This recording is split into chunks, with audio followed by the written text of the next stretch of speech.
Hi guys, welcome back to my channel. In today's video we're going to talk about all things motherhood. First time mom advice. Do's and don'ts for first time mom. Document your pregnancy. Document your first experiences being pregnant, or your second experience, or your third. Document it. Take loads of pictures. Buy maternity clothes. Yes, I'm small, I'm tiny, but still buy it. It's way more comfortable. It's just buy it just to say you did it. Do not be afraid to overbuy. Definitely when it comes to diapers, you want a stockpile of diapers. You think you have enough? Buy more. Buy diapers. Make sure when you're doing your registry that you register for things down the road. You register for things beyond the newborn stage. Obviously, your kid might not be walking right when they first come out the womb, but still, always want to be prepared. You always want to be prepared. Don't. Just because I'm saying don't doesn't mean you don't have to do it. This is just do's and don'ts in my mind on my notes that I wrote down. Do not think that you have to wash all of your baby's clothes. We don't know what size our baby's gonna be when our baby's born. They could be in the newborn stage. They could be a preemie stage. You can return it, the tag, and everything's still intact. Make sure you have all the medical medicines, thermometer, Tylenol, Motrin. Make sure you have all those on hand, no matter how old your baby is. If there were to be anything wrong with your baby, or in the case of emergency, you have all that stuff to fall back on. Download informational or informative apps on your phone. It's 2020. I definitely did that when I was a first-time mom. I am still a first-time mom. So definitely consider downloading baby apps. I mean, what can go wrong? Another tip for first-time moms. I know we all want to tell everybody shh, shh, shh, shh when our baby's sleeping or when our baby's trying to go to sleep. Realistically, you do not have to do that. You do not have to have your baby in a quiet area. You do not have to have your baby in a place with no sound, nobody's talking, no TV. You actually want your baby to be around loud noises. You want your baby to hear noises and be able to sleep to those noises. Have the vacuum going while they're taking a nap, or do something like that to get them used to it at a very early age. Do not compare your baby to other babies. Every baby is different. Each baby grows at its own pace, and each baby is unique and different in its own way. Do not compare your baby to somebody else's baby, because all babies are different.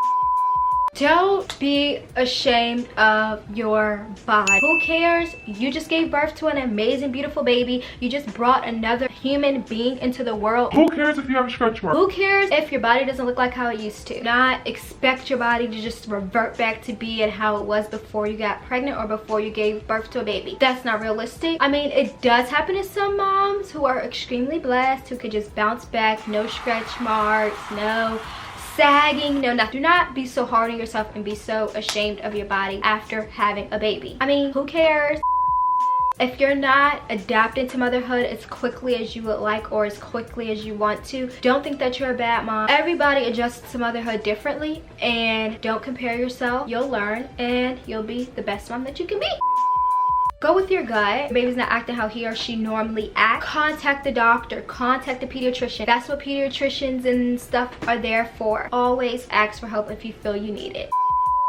Don't feel bad if you're co-sleeping. Don't feel bad if you're not co-sleeping. Don't feel bad about anything that you do as a mom, because this is your first time. You're experiencing this for the first time. You're gonna make mistakes. You're gonna have trial and errors, but just learn from it and you'll be better off in the long run.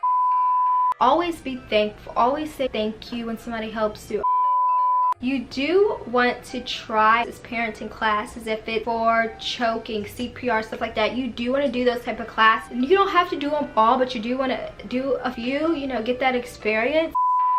Make a rough outline of your labor and delivery, but always know that your labor and delivery can always change. Nothing is permanent. You cannot plan how your labor and delivery is going to go down to a T. Things can happen, things change all the time. So just remember that and keep that in the back of your mind, that you might have a little rough draft of what you want your labor and delivery to go like, but it can definitely do a 360 from that plan.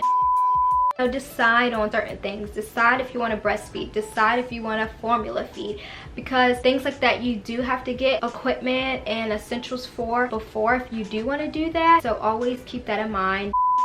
Also, do not rush your baby to grow up. Do not rush for your baby to be 6 months.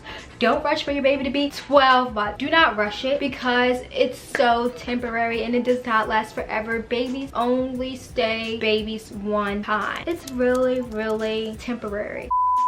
Don't feel like you can't hold your baby all the time. Don't feel like you can't have your baby all over you, especially when they're first born. Babies know your smell, babies know your touch, babies know stuff. So sometimes your baby will cry because they just want that touch and they want you just to be touching and holding them. You can't hold your baby all the time. You can't do this, you can't do that. You can do it. You can do whatever you want. This is your baby. This is your first experience. So do it however you want to do it. Do what you want to do. Don't be so hard on yourself. We're not perfect. Nobody's perfect. You're gonna have some days when you feel unproductive, when you feel like you haven't got nothing done. It's okay, especially when you're new at this. You want to spend as much time that you can with your baby while you can. Stay home as long as you can and bond and get that nice tight connection. Okay. Yes, I know not all moms have the pleasure of being a stay-at-home mom. Not all moms have the pleasure of not working. Okay, yes, we know. But you want to stay as long as possible with your baby that you can afford to stay. Don't be in a rush to go right back to work. Okay guys, so that's the end of this video. I hope you guys really enjoyed this. And all my first time moms out there who enjoyed this video, or returning moms, be sure to give this video a thumbs up. Drop a comment down below which tip was most useful or educational or helpful to you. If you guys do want to see a part 2, let me know down in the comments below, and I will see you guys in my next video. Keep it up, moms. You're doing an awesome job. Bye.